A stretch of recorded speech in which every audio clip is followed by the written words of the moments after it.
ধন্যবাদ। খুব ভালো লাগছে। কাজের জন্য সম্মান পাওয়াটা তো আনন্দের, তবে যে কাজটার জন্য আজকে আমাকে সম্মানিত করা হয়েছে আমাদের কাজল আরেফিন অমি পরিচালিত অসময় ওয়েব ফিল্মটির জন্য আমার ধন্যবাদ কাজল আরেফিন অমি এবং পুরো টিমের প্রতি। আর সবচেয়ে বড় ধন্যবাদ দর্শকদেরকে যারা অসময়ের এমিলি রহমানকে ভালোবেসেছে। আপনার ফেসবুকে ঘুরলে আসলে বিভিন্ন ছবি দেখা যায়, এটা নিয়ে অনেক আলোচনা সমালোচনা, বিষয়টা আপনি কি বলেন? ফেসবুকে ঘুরলে সবারই ছবি দেখা যায়। আজকে যেই আয়োজনে এসেছি, যে উপলক্ষে এসেছি, এই আয়োজন এবং এই উপলক্ষ নিয়ে কথা বলবো। এর বাইরে কোন কাজে দেখা যাবে নতুন, আপনি যে ছবিগুলো কাজ করছেন সেই জায়গা থেকে নতুন কোন কাজে দেখা যাবে? নতুন একটি চলচ্চিত্রের শুটিং শুরু করতে যাচ্ছি। জাহিদ হোসেন পরিচালিত চলচ্চিত্রতে আমার সহশিল্পী হিসেবে আছেন শহীদুজ্জামান সেলিম, ইমতিয়াজ বর্ষণ। আমরা আশা করি একটা ভালো কাজ হবে, কারণ তারা দুজনেই আমার খুব পছন্দের অভিনেতা। আর আরও একটি ওয়েব ফিল্মে কাজ করতে যাচ্ছি, যেটিতে আমার সহশিল্পী হিসেবে আছেন মোশাররফ করিম। তো কাজগুলো যখন মুক্তি পাবে আপনাদের সামনে আসবে, দেখা যাক। মানুষ তো অনেক ধরনের নেশা থাকে যে আমি এই চরিত্রটা করতে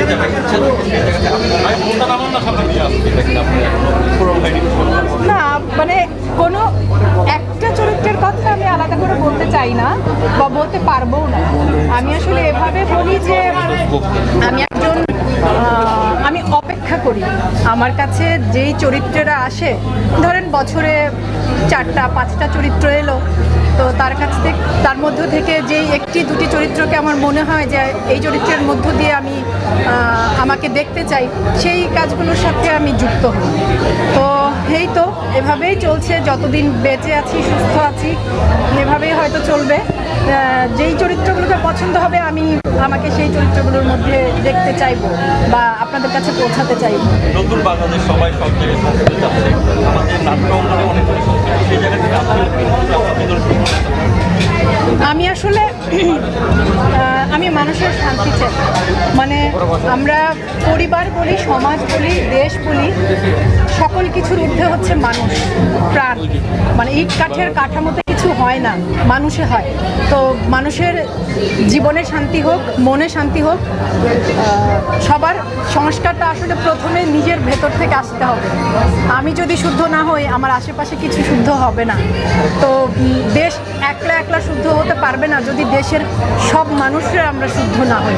আমি এভাবে বিশ্বাস করি। আমি জানি না আমার বিশ্বাসের সাথে আপনাদের মিলবে কিনা।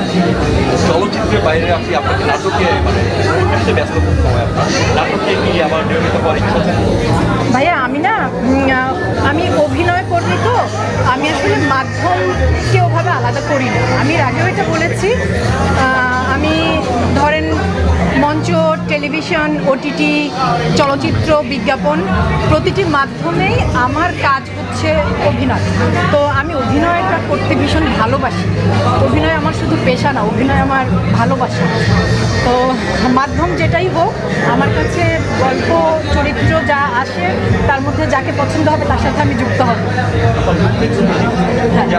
কাজল আরেফিন অমির সঙ্গে আপনি কাজ করেছেন, অনেকগুলো কাজ করেছেন, সেই জায়গা থেকে অমি আসলে কি বিশেষতা যেটা কিনা আপনাকে আমি খুব দারুণ করে গল্প বলতে পারে, যে গল্পটা সবাই গল্পের সাথে যুক্ত হতে পারে। মানে অসময় যারা দেখেছেন, আমার ধারণা অসময়ের দর্শকরা হয়তো আমার সাথে কিছুটা একমত হবেন যে অসময় এমন একটি গল্প যেটা আরও 20-30-50 বছরের পুরনো গল্প, আমাদের দেশেরই যে কোনো একটা পরিবারের গল্প। সেই গল্পটাকে অনেক সহজ করে উপস্থাপন করেছেন, যেটা এই প্রজন্মের সব দর্শকের কাছেও সেটা ভালো লেগেছে। আমি মনে করি কি, যে কোনো মাধ্যমে, শিল্প, সংস্কৃতি বা যে কোনো মাধ্যমে পরের প্রজন্মের কাছে পৌঁছাতে পারাটা একটা দারুণ ব্যাপার। আমি ওই কাজটা খুব দারুণ করে পারি। আপনি এর আগে বলেছেন যে আপনি যখন আমি থেকে গিয়েছিলাম আপনাকে কুইনের মতো ট্রিট করা হয়েছিল। হ্যাঁ, আসলে কি হয়েছিল আপনি যা না, মানে অসময় অমির সাথে আমার প্রথম কাজ, তো অমির টিমে যারা ছিল, তহিদ, হ্যাঁ, এবং আমাদের অন্যান্য আরও সেক্টরে যারা ছিল, মেকআপ ডিপার্টমেন্ট, সেতু, কস্টিউম ডিপার্টমেন্ট, পিউ, ওরা আমাকে বলবো, আসলে আমরা কাজ করবার সময় আমি তো সবসময় বলি যে পুরো টিম আমাদেরকে ভীষণ আদর যত্ন ভালোবাসার মধ্য দিয়ে কাজটা করায় টিমের, কিন্তু আমাদের মূলত কাজটা অনেক কঠিন বলতে সকাল থেকে রাত 12টা-1টা পর্যন্ত আমাদের কাজ করতে হচ্ছে টানা, ওই সময়ের দৈর্ঘ্যটা আমাদের কঠিন।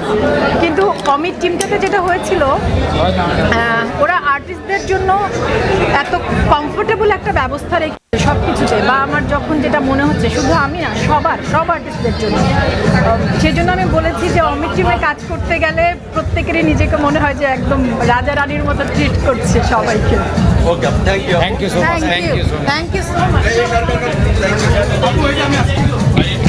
নিয়ে যান।